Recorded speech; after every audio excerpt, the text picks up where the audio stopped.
Ayer al final brevemente hablé del condominio y las leyes ambientales y les dije que la idea aquí es vivir en un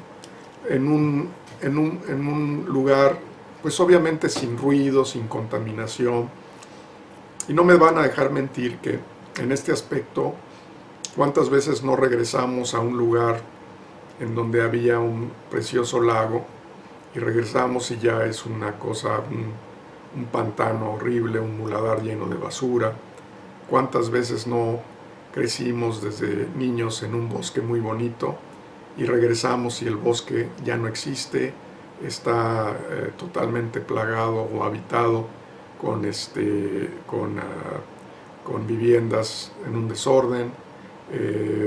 Pero aquí no es tanto porque sea un problema darle vivienda a los seres humanos, a nuestros connacionales, sino que destruir los bosques, destruir los lagos, destruir los ríos, pues evidentemente es un problema que llama la atención y es un problema en donde definitivamente todos tenemos que participar. Y estas leyes ambientales, que incluso son las que van a ayudarnos a manejar los problemas ecológicos de un condominio, que es la Ley General del Equilibrio Ecológico y Protección del Ambiente, dice que son facultades de la Federación la regulación de la prevención de la contaminación ambiental originada por ruido, vibraciones, energía térmica, lumínica, olores perjudiciales para el equilibrio ecológico y el ambiente. Pero esta tiene un reglamento para prevenir y controlar la contaminación del mar por vertimientos y desechos. Aquí hay un ejemplo típico. Un ejemplo típico es todos los condominios que hay en las marinas. México está lleno de desarrollos muy importantes en Puerto Vallarta, en Ixtapas y Guatanejo, en Los Cabos, en Baja California Sur, en Cancún, en Mazatlán. Hay marinas preciosas y evidentemente en esas marinas hay quienes rompen la regla porque los yates de recreo, los barcos grandes de cierto tamaño, pues arrojan las aguas residuales de los baños del propio crucero en las áreas, diríamos, en los muelles que están prácticamente, normalmente el condominio, aquí hay un condominio en Ixtapas y Guatanejo, en donde prácticamente la unidad condominal está frente al muelle, ¿no? Entonces uno realmente camina de su unidad condominal al yate, lo tiene uno enfrente de su casa. Y si los vertimientos en esos recintos marinos no se controlan, pues al rato es francamente un problema de olores y un problema de una anarquía absoluta, ¿no? Entonces, este reglamento que previene y controla, como dice su nombre, la contaminación del mar por vertimientos y desechos y otras materias, nos van a ayudar mucho, y yo quiero que se graben ese nombre para que cuando tengan ese problema busquen ese reglamento para que logremos proteger nuestro ambiente y que logremos el día de mañana tener un país que si antes tenía selvas y hoy no las tiene, que si antes tenía bosques y hoy no los tiene, que si antes tenía ríos y hoy no los tiene, que si antes tenía vasos lagunares y hoy no los tiene o están contaminados, pues luchemos por poner nuestro granito de arena. Curiosamente, este tipo de problemas van en relación a la economía de un país. Cuando un país es económicamente fuerte, pues también es económicamente fuerte en materia ambiental. Y cuando un país pues está rezagado, o diríamos, si bien es cierto que México es un país que en vías de desarrollo, pues fue en un principio considerado un país tercermundista, pero sí tiene áreas subdesarrolladas. O sea, México es un país con una gran diversidad, en donde, pues si bien es cierto, nos consideramos que estamos entre las primeras 20 economías del mundo, somos un país como era Italia hace muchos años, como era Francia igual hace 40 años, en donde todavía tenemos zonas subdesarrolladas total y absolutamente. Y aquí es curioso porque los problemas de la ecología y los problemas ambientales, normalmente las autoridades que tenemos las supervisan en los desarrollos, ejemplo, ¿no? En los desarrollos de grandes fraccionamientos muy importantes que se hacen a la orilla del mar o que se hacen en los grandes bosques que todavía hay en el Estado de México, donde hay fraccionamientos en condominio que tienen campos de golf, que tienen caballerizas. Ahí sí las autoridades supervisan que no se destruya el ambiente. Pero curiosamente yo siento que donde más deben de trabajar, pues es en donde están las áreas congestionadas de personas, en donde están las áreas pobres, porque ahí es realmente donde está el deterioro ambiental, en las barrancas, que son tiraderos de basuras, en los ríos, que también son tiraderos de basuras, en zonas en donde no hay servicios. Entonces, es un contrasentido, porque donde se debe de poner la atención no es tanto la gente de los grandes consorcios, pues sí va a poner atención en tener su planta de tratamiento en el fraccionamiento, en clasificar la flora, la poca fauna, respetarla, pero donde no se respeta todo eso es en los asentamientos en donde hay una gran cantidad de viviendas en condiciones lamentables y pobres. Es el círculo de la miseria y de la pobreza, que es un círculo vicioso, ¿no? Entonces ya quedamos que chequen ustedes para los condominios que están a la orilla del mar o que están junto a muelles de mar, el reglamento para prevenir y controlar la contaminación del mar por vertimiento de desechos y otras materias, que depende de la Ley General del Equilibrio Ecológico y Protección del Ambiente. Muy bien, ahora vamos a ver también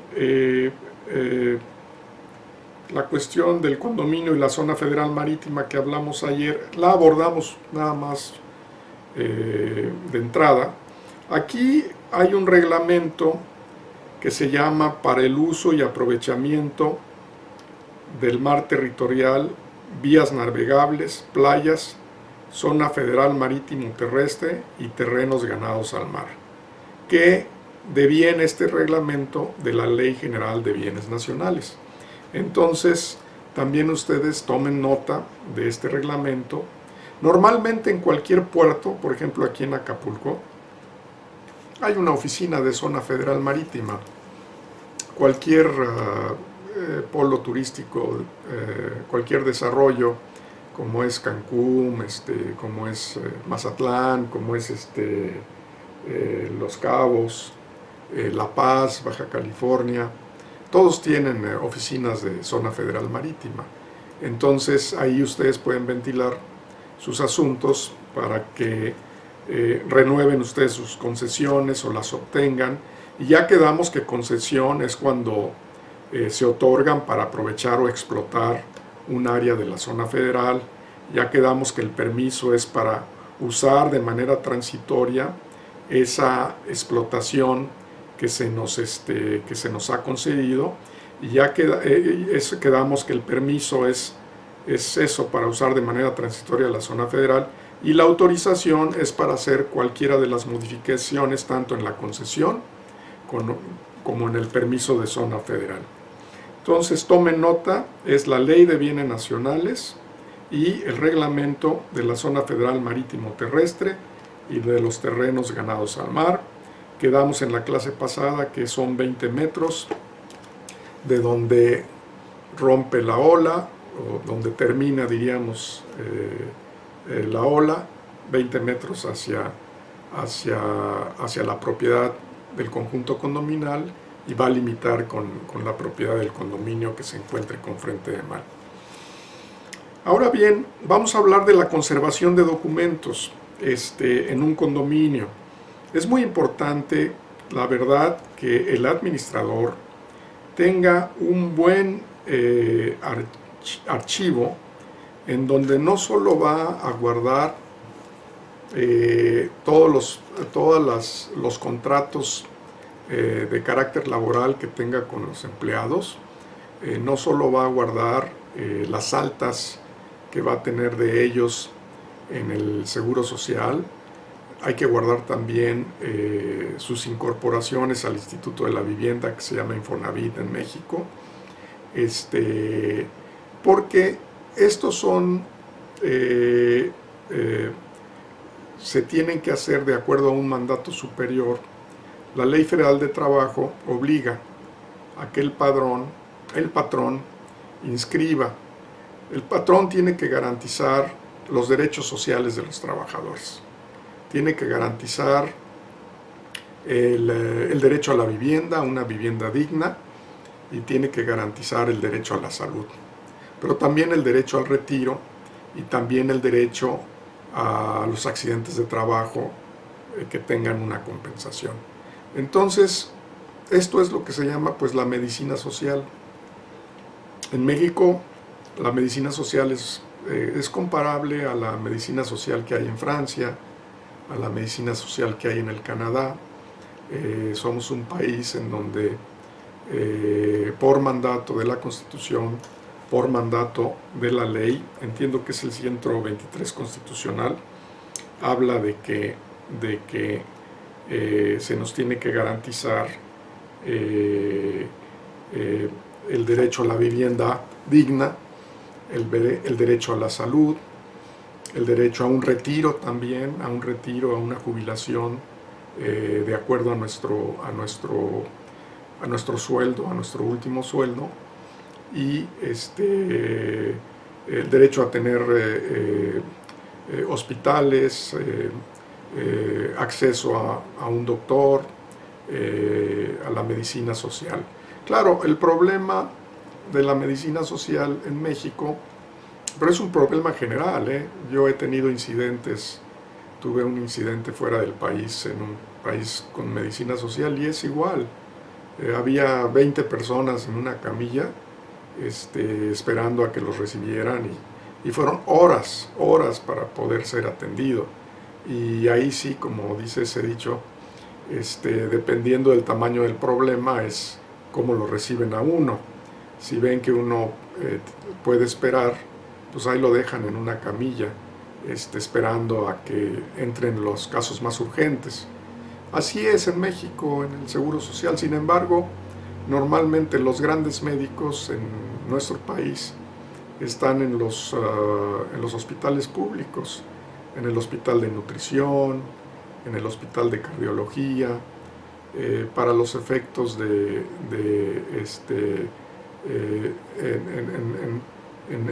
el Seguro Social. También los funcionarios de gobierno tienen un estatuto distinto en el ISSSTE, que es el Instituto de Seguridad y Servicios Sociales para los Trabajadores del Estado. Y incluso hay entidades de gobierno como Pemex que tienen un estatuto distinto y que tienen sus propios hospitales, por cierto, con grandes, muy bien equipados.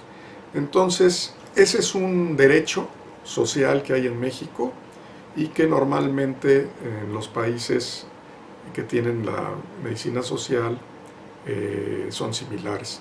Pero aquí les digo, es un mandato constitucional que prevé la Ley Federal del Trabajo, en donde cualquier trabajador tiene que se le tiene que garantizar primero su derecho a una vivienda digna, que se hace a través del Instituto de la Vivienda de México, y segundo, a una medicina social en los 3 rubros que son pues, el servicio médico, el servicio de la jubilación y el retiro, y el servicio del pago en caso de un accidente que se pudiera dar en algún trabajador de algún condominio.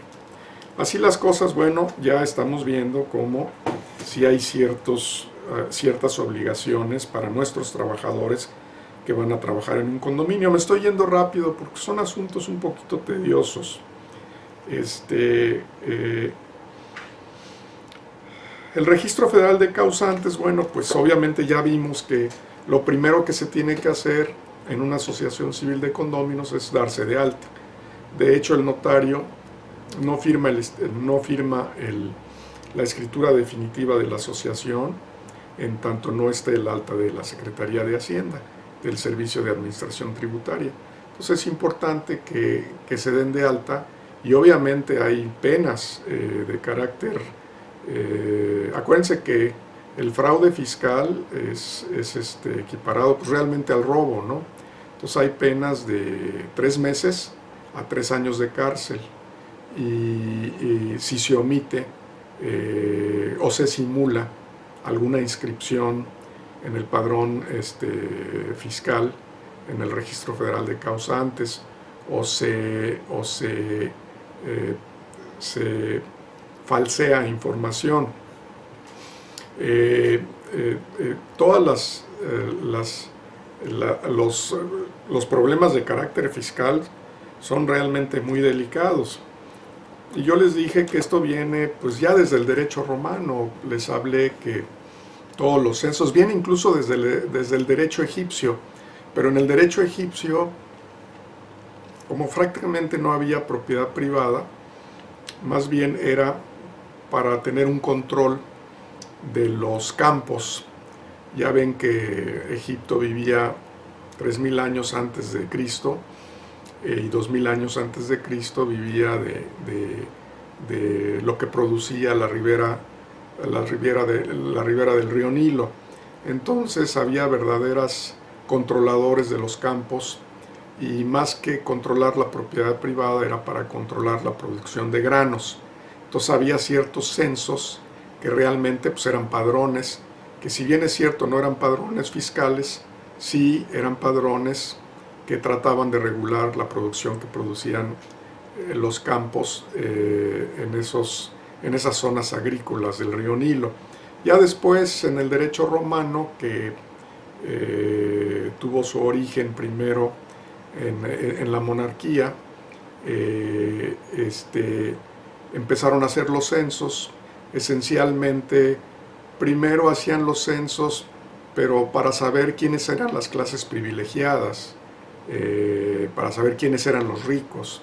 Pero como permitían la libre empresa, ya desde la monarquía, había individuos que eran de cuna humilde, pero que ya habían hecho dinero por virtud del comercio. Entonces se empiezan a hacer los censos y se empiezan a hacer los padrones en las 3 épocas romanas, en la monarquía, en la república y en el imperio. Y obviamente en el Bajo Imperio también, que ya luego, como hablamos en la primera clase, culmina con la Roma bizantina, que es porque las hordas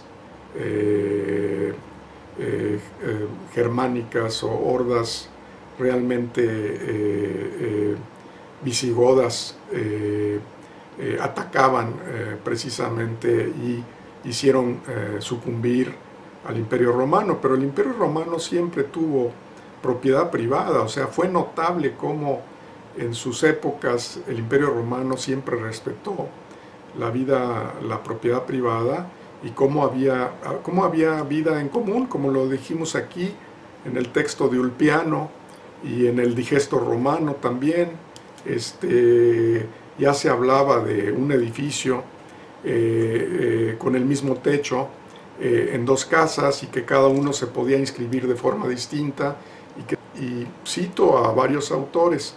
Hay otro autor también que cita también Ventura Travesetti González, dice que en el Digesto Romano, un texto de Papiniano, nos habla de 2 casas que tenían un mismo techo y fueron legadas a 2 personas diferentes, pero siendo privativas de cada una ciertas partes.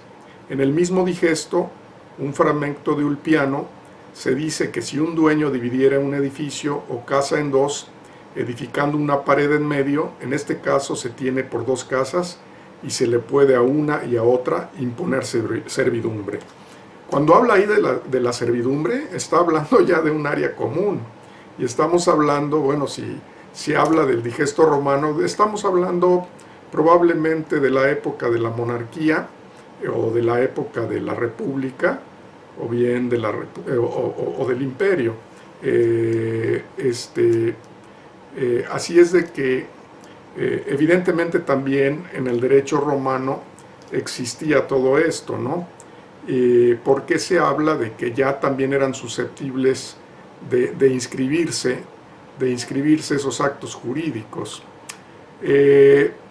Dice Ventura Travesetti González, otro texto de Ulpiano no muy claro sirve de antecedente para detraer que en Roma a veces se daban en superficie a diferentes personas los diferentes pisos de un edificio con uso común del acceso a sitio público. Acuérdense que en Roma pues ya había edificios de 4, estaban prohibidos hasta el 7º piso, me recuerdo. Pero ya si ustedes van a Herculano, ahí me recuerdo que había un edificio, la casa de uno de los, no sé si era el suegro de César Augusto, quien reinó justo en la época antes de Jesucristo. Hay edificios de 3 pisos y ya aquí pues se habla obviamente de servidumbres de paso. Entonces esto de los padrones y del Registro Federal de Causantes pues no es otra cosa más que dar de alta a la asociación civil, porque en los llamados condohoteles hay servicios de cafetería, hay servicios de un pequeño súper, hay servicios de una pequeña farmacia. Entonces, pues como van a tener utilidades, pues van a tener que pagar su impuesto sobre la renta, van a tener que repercutir su IVA. De una vez vamos a hablar del IVA. El IVA pues es un impuesto también indirecto, general, que se traslada, a diferencia del impuesto sobre la renta, que es un impuesto directo, que impacta realmente al que tiene la utilidad, al que tiene la ganancia. El IVA no impacta al que vende, sino el que vende más bien traslada ese impuesto, y el último comprador final de ese servicio o de ese producto es el que va a pagar el impuesto sobre el valor agregado.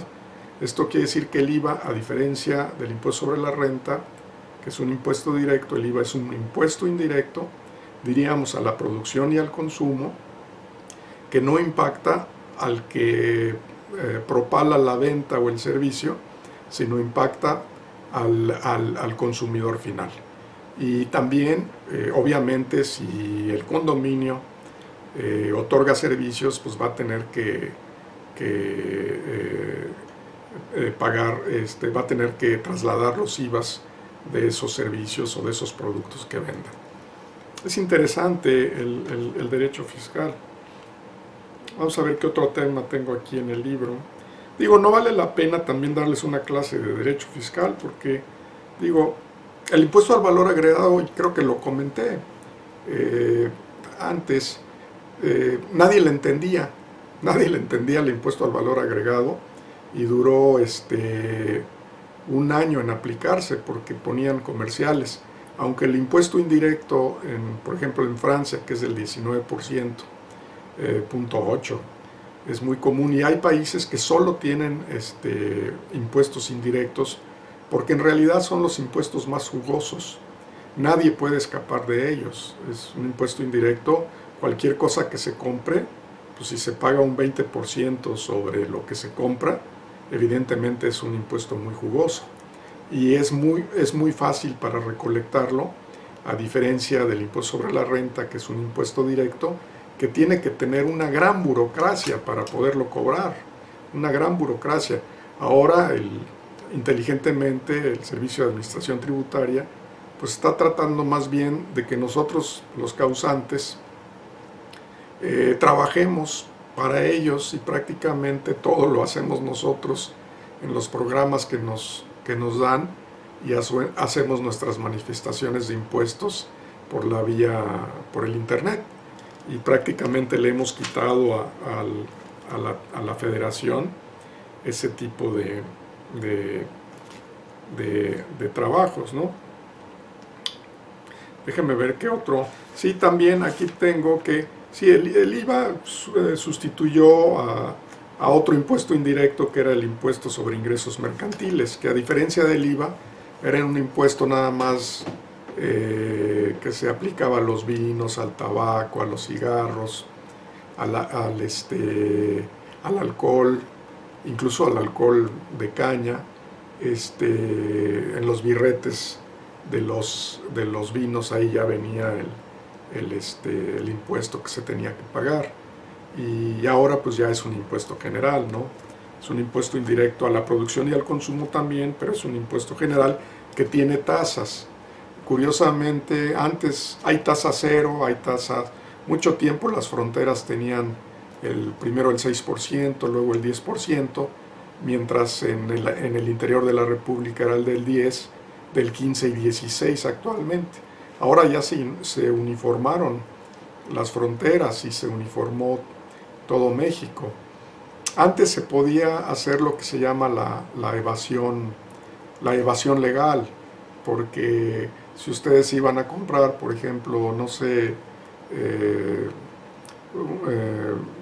20, 50 compresoras o 50 máquinas para hacer telares, y esas máquinas se facturaban en el interior de la República, pues se facturaban con el 16%, pero si se facturaban con una comercializadora en la frontera, pues se facturaban con el 10%, entonces había francamente un ahorro dependiendo de la tasa del 5 o 6%, y es lo que en términos fiscales se llama la evasión legal, no necesariamente una evasión ilegal. La evasión ilegal sí es cuando hay una conducta torcida, cuando hay una conducta de ocultamiento, cuando hay una conducta de simulación para tratar de hacer un pago que le corresponde al fisco, que le corresponde al Estado. Pero hay otros métodos también de evadir legalmente, evidentemente a través del conocimiento de la ley, por ejemplo, con el ejemplo que yo les puse, ¿no? Se llama la evasión legal. Así las cosas, pues luego pongo aquí el Instituto Mexicano del Seguro Social, las obligaciones que tiene el condominio con el Instituto Mexicano del Seguro Social.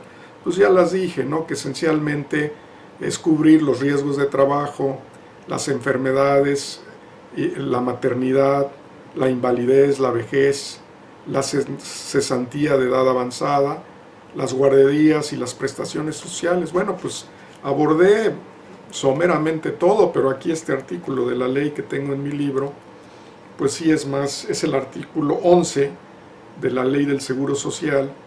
Dice que es obligatorio para el condominio, que el Seguro Social cubrirá, subrogándose a las obligaciones del condominio, los riesgos de trabajo, las enfermedades y maternidad de sus empleados, la invalidez, la vejez, la cesantía en edad avanzada, las guarderías y las prestaciones sociales.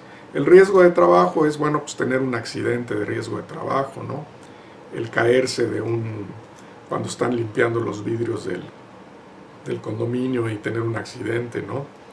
El quedar cercenado de un miembro por estar haciendo un trabajo de carpintería para el edificio condominal o el complejo. Las enfermedades y maternidad, bueno, pues en cuanto uno se enferma, pues mete uno su incapacidad, va uno a ver al doctor, al Seguro Social, le dan su incapacidad y ya uno puede ausentarse con goce de sueldo. La maternidad obviamente también tienen ciertos derechos las empleadas que entran en estado de cinta. La invalidez, y la vejez, pues obviamente para el caso de entrar en un estado de incapacidad física, ¿no?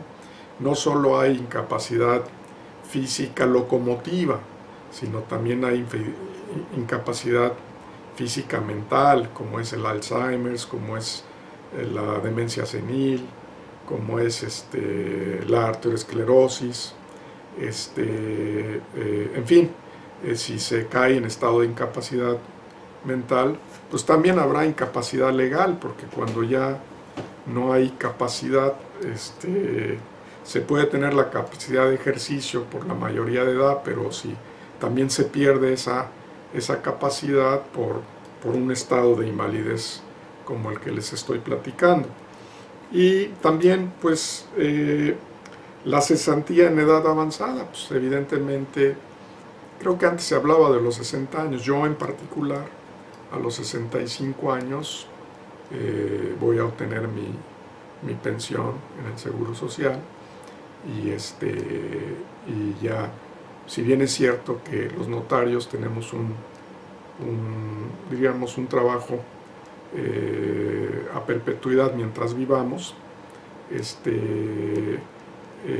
que solo puede ser revocada la patente por la autoridad de gobierno, que en mi caso, que soy notario en Acapulco, veo como mi órgano regulador al Ejecutivo del Estado, esencialmente a la Secretaría de Gobierno, y en la Secretaría de Gobierno hay un subsecretario de Asuntos Jurídicos y Notariales y Registrales, y también hay un director en ese mismo rubro, que es el que regula las actividades notariales en un estado como el nuestro, y es igual en todos los estados de la República.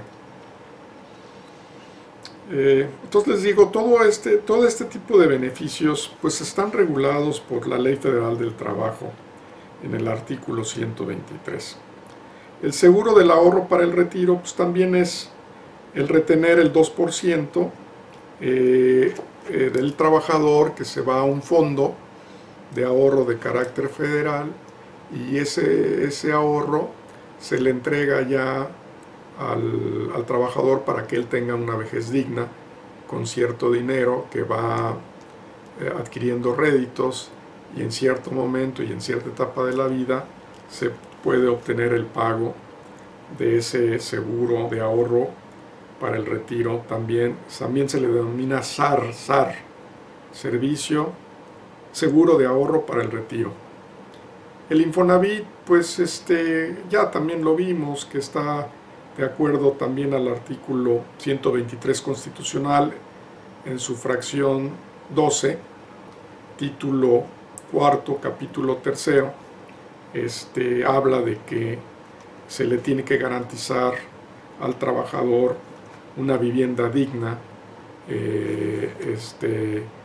y normalmente se retiene el 5% del salario diario integrado del trabajador, pero incluye la parte proporcional que le corresponde por vacaciones, por prima vacacional, por gratificaciones de fin de año y por prima dominical y alguna otra prestación que exista.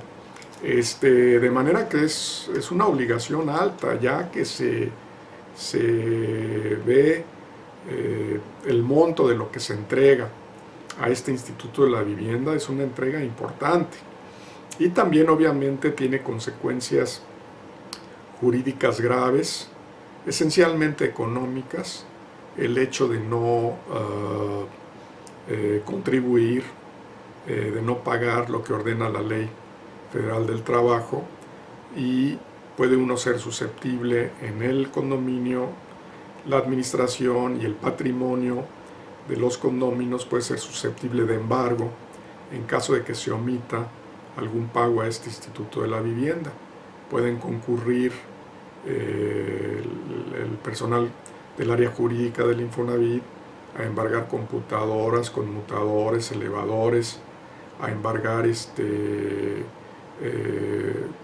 no sé, celdas solares, cualquier elemento, incluso, bueno, si ya la asociación de condóminos es propietario de algunos bienes que han sido han sido obtenidos en virtud de un procedimiento ejecutivo civil y que se le han adjudicado al condominio en virtud del remate del procedimiento que se suscitó y de que no pagó al final el moroso y que se quedó el condominio con ese bien, también puede el Infonavit, a través de su departamento legal, embargar los bienes también del condominio, de la asociación de condóminos. Acuérdense que en derecho, cuando ya tienen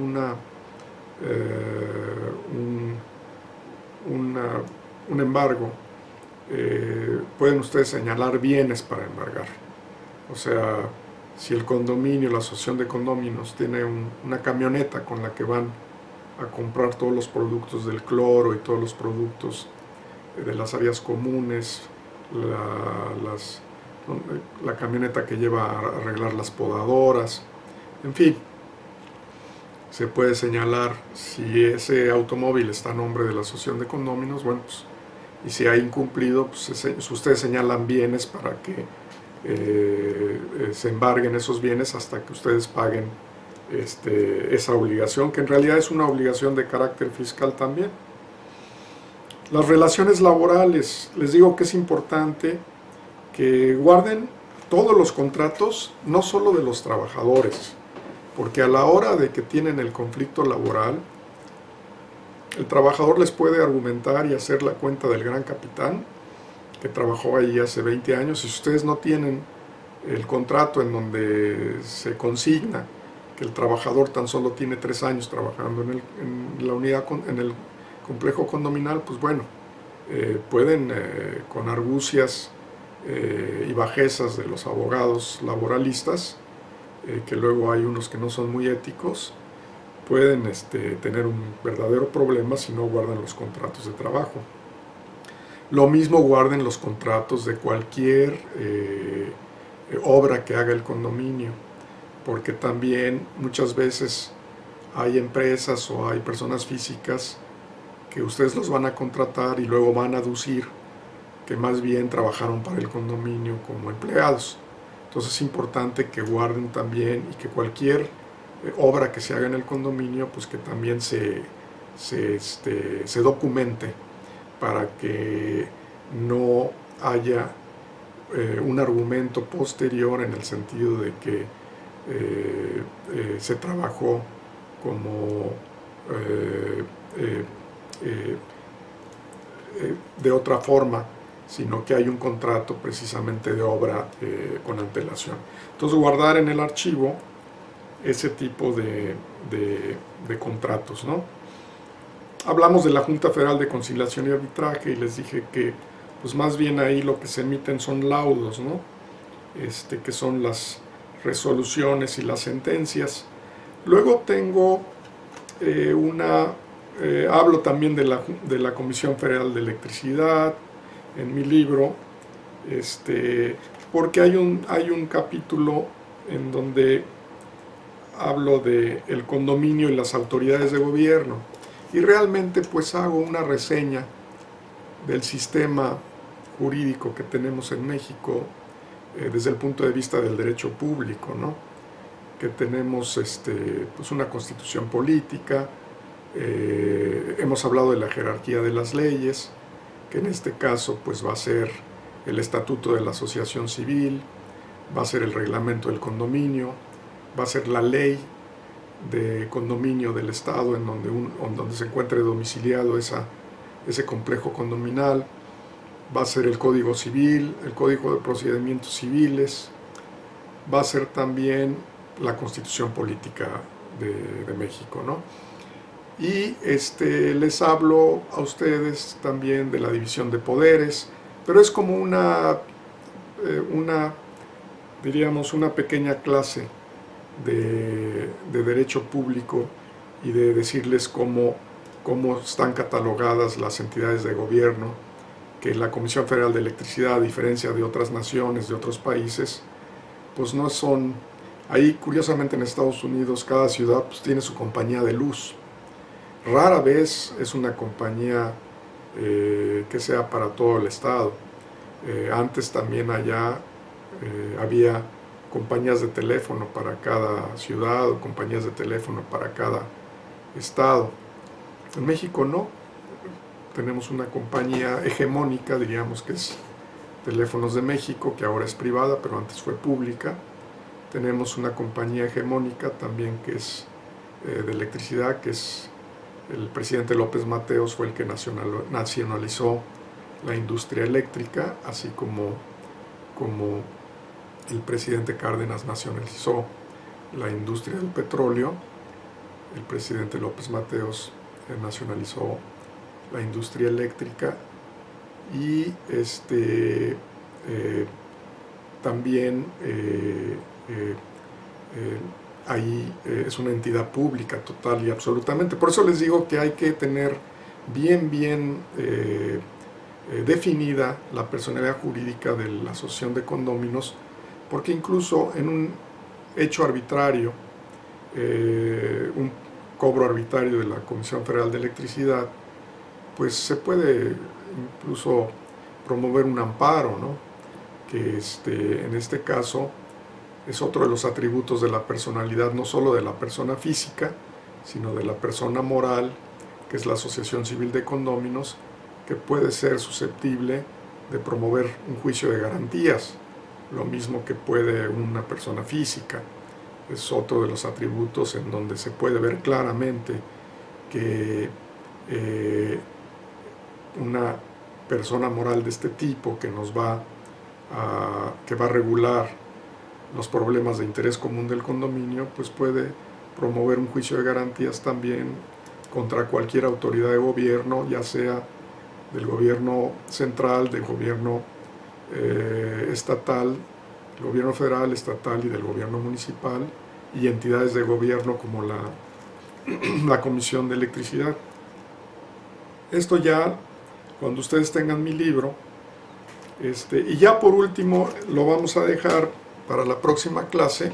Ahora sí ya viene la última clase, que es el procedimiento judicial para la recuperación de cuotas de mantenimiento, que les puedo adelantar algo, que es, como ya lo dije, el juicio ejecutivo civil, que se finca en la idea de que cuando nosotros firmamos nuestra escritura de propiedad y adquirimos en escritura pública nuestra unidad condominal, ahí mismo viene anexo el reglamento de la unidad del complejo condominal, y ahí mismo nos obligamos formalmente a hacer el pago de las cuotas de mantenimiento, de las cuotas incluso de reserva, de hacer una síntesis en 1 hora o 2 horas en inglés, en idioma inglés, para explicarle a los extranjeros desde cómo son las restricciones que nacen en virtud del artículo 27 constitucional, que ya vimos con todo detalle por las intervenciones que ha habido en México, que nacieron a raíz de la famosa Guerra de los Pasteles, en donde un pastelero francés pidió la intervención de su país en 1838 y 39, una guerra que duró 2 años, y que a raíz de eso se han puesto restricciones a la inversión extranjera en México y ciertos filtros que hacen que cuando adquiera un extranjero en México en las zonas de la costa o en las zonas fronterizas, tiene que adquirir a través de un fideicomiso bancario, en donde el extranjero solo tiene un derecho personal y el banco, el fiduciario, tiene un derecho real, que lo vimos con todo detalle en la segunda o tercera clase. Entonces, esto es todo, amigos. Les agradezco su atención y nos vemos en la próxima charla, en donde vamos a hablar del procedimiento para recuperar las cuotas de mantenimiento que alguno de los morosos por mora no pagó. Hasta luego.